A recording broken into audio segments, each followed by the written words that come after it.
بسم اللہ الرحمن الرحیم۔ پروگرام مذاکرہ، محمد اصغر یزدانی ایک مرتبہ پھر آپ کی خدمت میں، اور ابھی بلا وقفہ ہم سوالوں کے جوابات جو ہیں ان کو شروع کرتے ہیں۔ پاکستان سے فدا حسین بورے والا سے کال کی انہوں نے، اور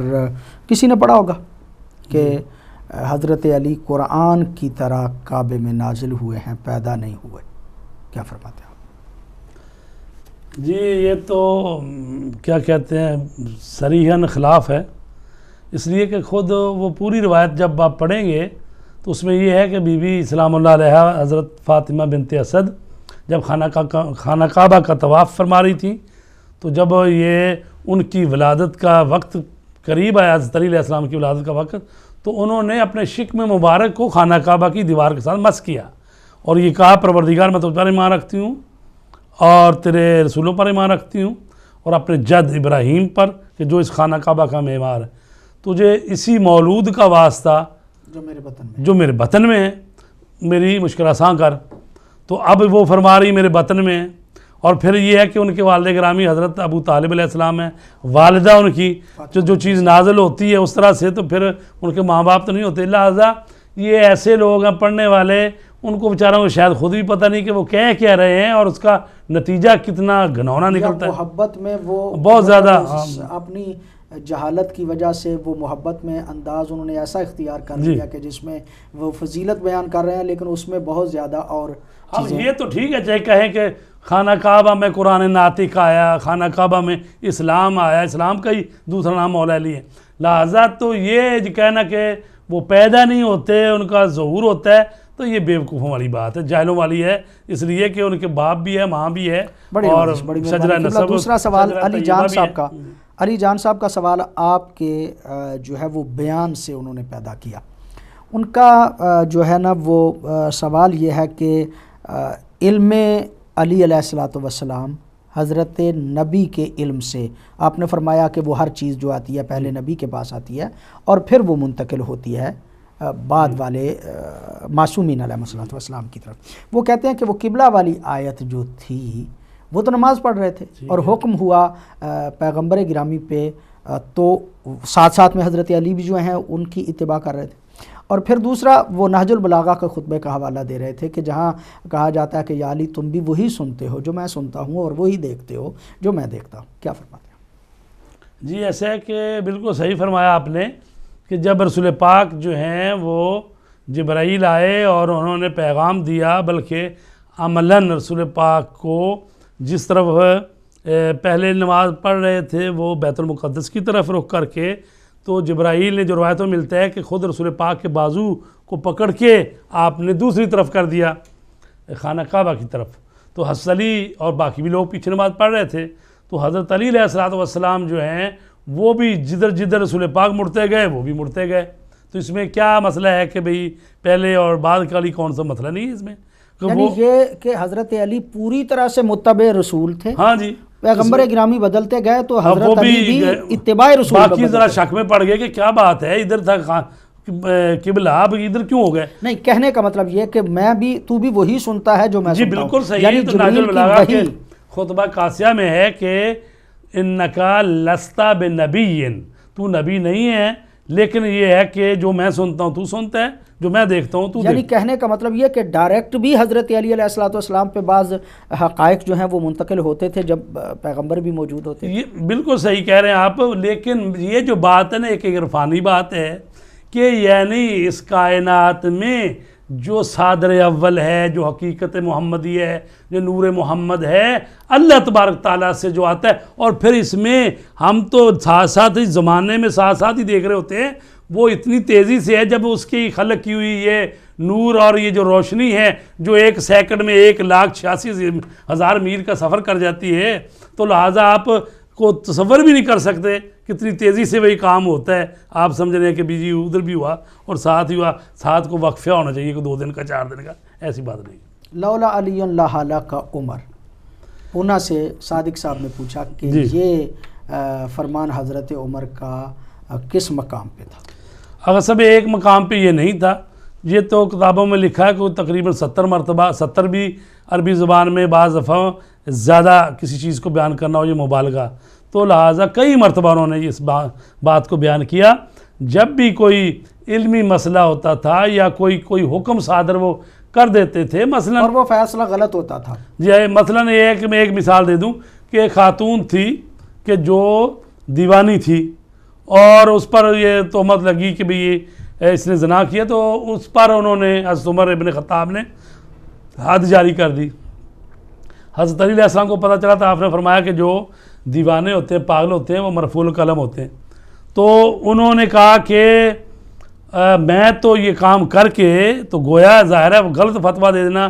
غلط کسی کو سزا دے دینا، تو یہ تو جہنم میں پڑنے والی بات ہے، ہلاکت میں پڑنے والی بات ہے. اس لیے فرماتے تھے کہ اللہ ایسا وقت نہ آئے کہ کوئی ایسا فیصلہ یا کوئی ایسی محفل ہو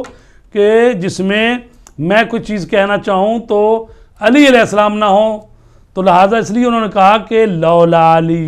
لہلک عمر، اگر آج علی نہ ہوتے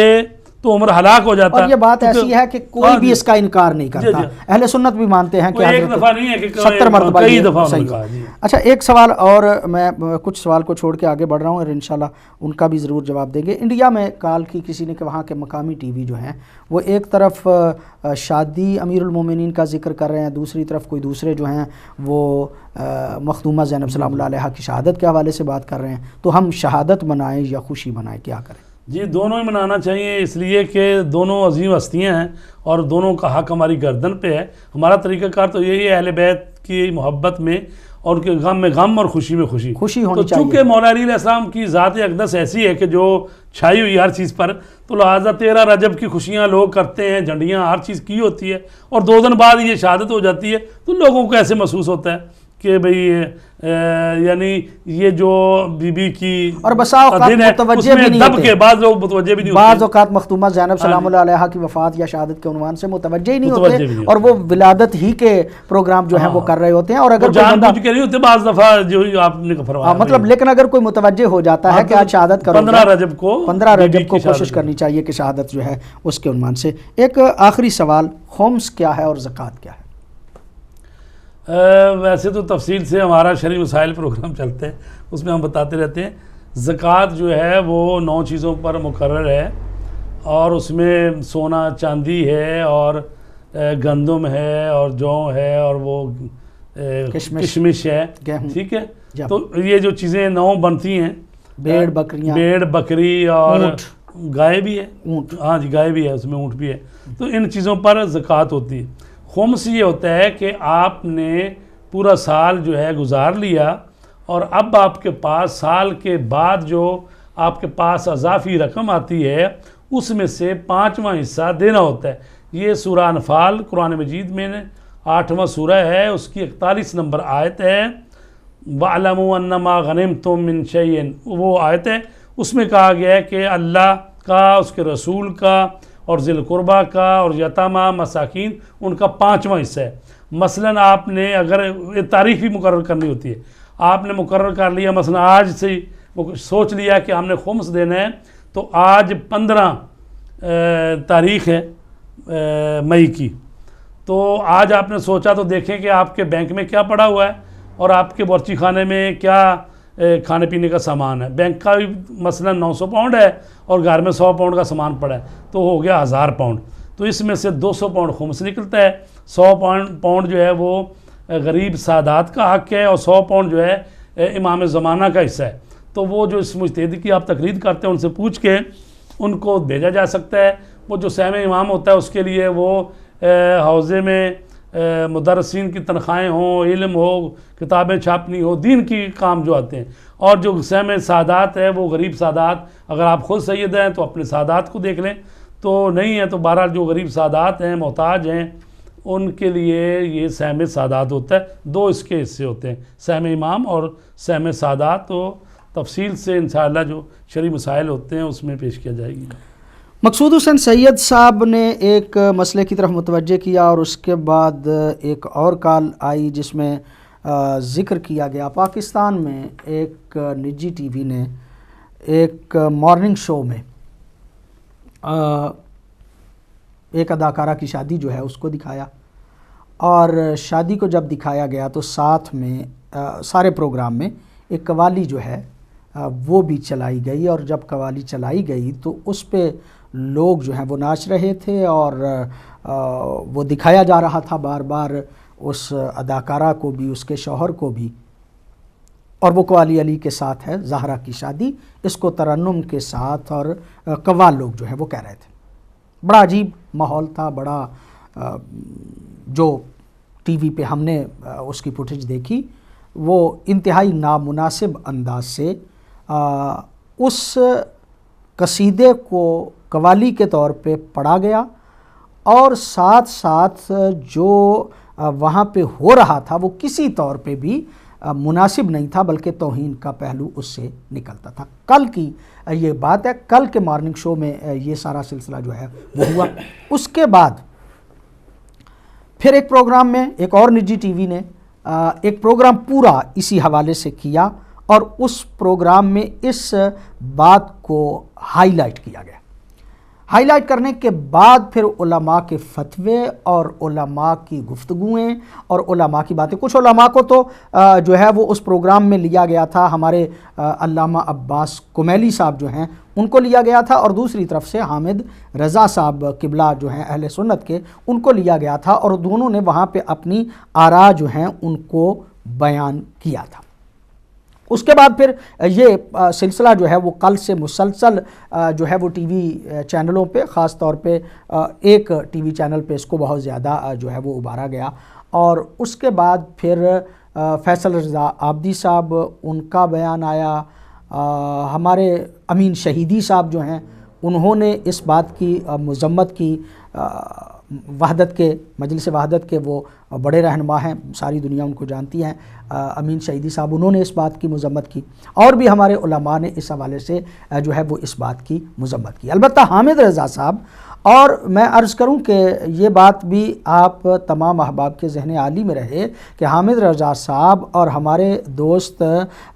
جو مجلس وحدت سے تعلق رکھتے ہیں، ہمارے شیعہ بہت بڑی تنظیم جو ہے، ان کا آپس میں بہت بڑا گہرا تعلق ہے، بہت بڑا گہرا رابطہ ہے، کافی پروگراموں میں اتحاد بین المسلمین کے حوالے سے وہ اکٹھے چلتے ہیں، اور فیصل رضا عابدی صاحب بھی کافی دیر سے ان دونوں جماعتوں کے ساتھ مربوط ہے۔ اس پریس کانفرنس کی بھی فوٹیج میں نے دیکھی کہ جس میں فیصل رضا عابدی بھی بیٹھے ہوئے تھے، اور حامد رضا صاحب جو ہیں انہوں نے پریس کانفرنس کی، انہوں نے کل اپنی جماعت کے مفتیان کا جو ہے وہ اجلاس بلا لیا، اور اجلاس بلا کے اس پہ ایک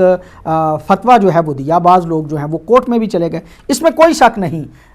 کہ وہ ایک کلام جس موقع اور جس انداز سے جو ہے وہ بیان کیا گیا وہ کسی طرح مناسب نہیں ہے، اور یقینی طور پہ اس میں توہین اہل بیت کا پہلو جو ہے وہ نکلتا ہے۔ ایسے لوگوں کے ساتھ نسبت دینا، ایسے لوگوں کے ساتھ ان کو جوڑنا، پاکیزہ ہستیاں اور محترم ہستیوں کو، خاص طور پہ سرکار حضرت علی علیہ الصلوۃ والسلام اور جناب سیدہ فاطمہ تو زہرا سلام اللہ علیہا کو، یہ کسی طور پہ بھی مناسب نہیں ہے، اور یقینی طور پہ ہم بھی اس حوالے سے اس کی جو ہے وہ مذمت کرتے ہیں۔ پاکستان میں کیا حالات ہیں، کیا پاکستان میں مسائل ہیں، ہمارے علماء جو ہیں وہ حالات و واقعات کے حوالے سے کیا فیصلہ کرتے ہیں، اور پھر یہ فتوے دینا، میں انتہائی معذرت سے اس بات کو جو ہے وہ عرض کروں گا کہ ہمارے علماء اتنی جلدی فتووں پہ نہیں آتے۔ یہ کفر و اسلام اور حرام و حلال کے فتوے جو ہیں، یہ فتوے دینے میں ہمارے علماء جو ہیں وہ ہمیشہ سے ہی احتیاط کرتے ہیں۔ جلدی جلدی فتوے دینا یہ تشیع کا انداز نہیں ہے، وہاں پہ اس حوالے سے کوئی شک نہیں کہ توہین کا پہلو نکلتا ہے، کوئی شک نہیں